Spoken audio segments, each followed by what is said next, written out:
Welcome to this video on using the filter shelf. You can download the exercise workbook to follow along in your own copy of Tableau. Let's say we're looking at this breakdown of our sales data and we want to filter based on market. We can drag the market field from the data pane to the filter shelf and select how we want to filter.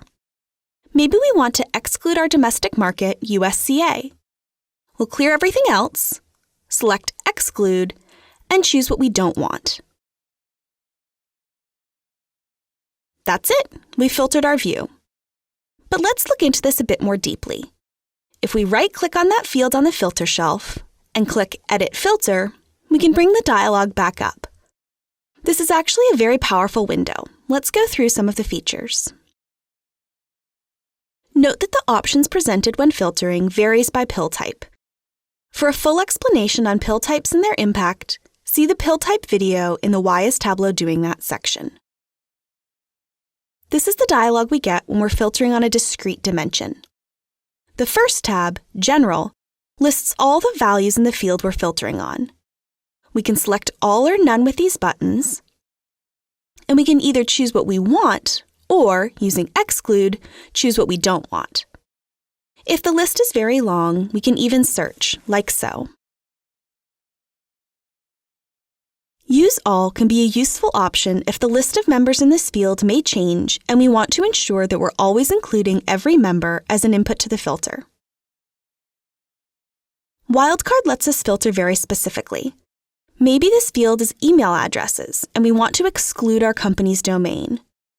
By saying Exclude, then choosing Does Not End With, and entering @tableau.com. This would filter out our employees. Condition lets us filter based on another field. First, let's cancel this and instead filter on product name, as this illustrates the concept a bit better.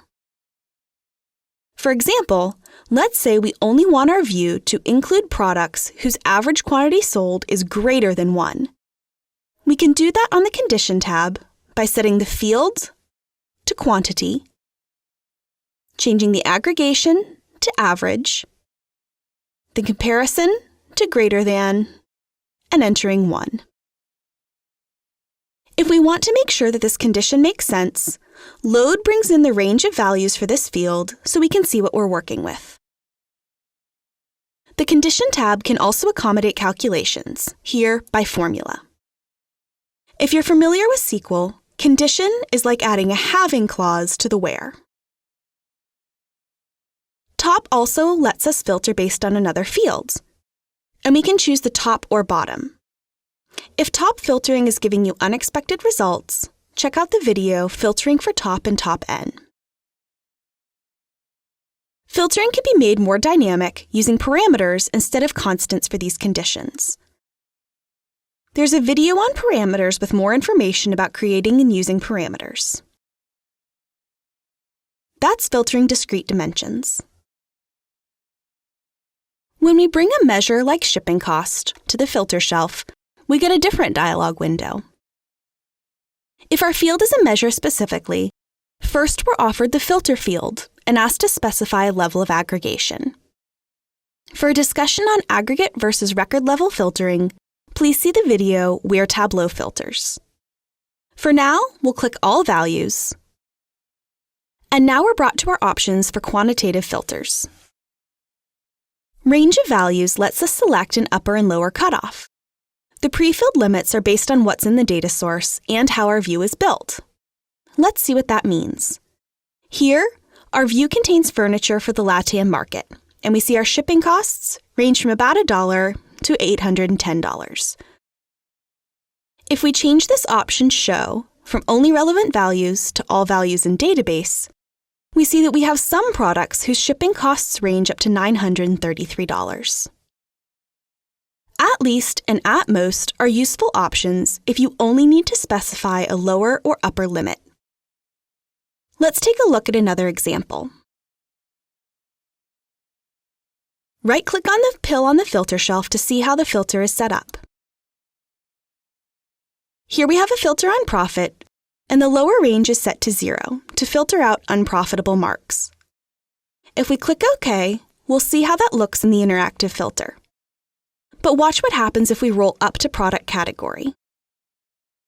We've inadvertently locked our upper range as well, and we filtered out 2 more profitable categories. Let's go back to that filter. And here we see that trimming. We should actually use at least 0, as this allows our upper range to fluctuate as we adjust the view. Lastly, for quantitative filters, we have an option for special. This helps us filter on nulls. That's filtering quantitative data. Dates deserve their own mention with filtering. When a date field, identified by this calendar icon, is brought to the filter shelf, we're given a filter field just like with the measure and asked to specify how we want to filter the date.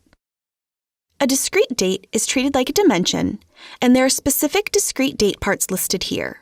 Note that they're in blue. Continuous dates, however, have their own date-specific options. Here we can pick range of dates or relative date. These will bring us to the options for continuous dates. Relative dates let us set a specific unit of time. Maybe we'd like to look at the last 2 years. We can set ranges, including things like week to date. By default, the filter is anchored to today, which is dynamic, but we can also change it to be anchored to a static date. Range of dates, starting date, and ending date are similar to measures, but with calendar date pickers. The interactive filter for a continuous date comes up as a range. We can use the slider or click on the date to bring up a calendar picker or to type in the date. Ranges are inclusive. The data for boundary dates will be shown. That's an in-depth review of the filter shelf and its options. There's a lot of other information about filtering, and we invite you to explore the free training videos to learn more.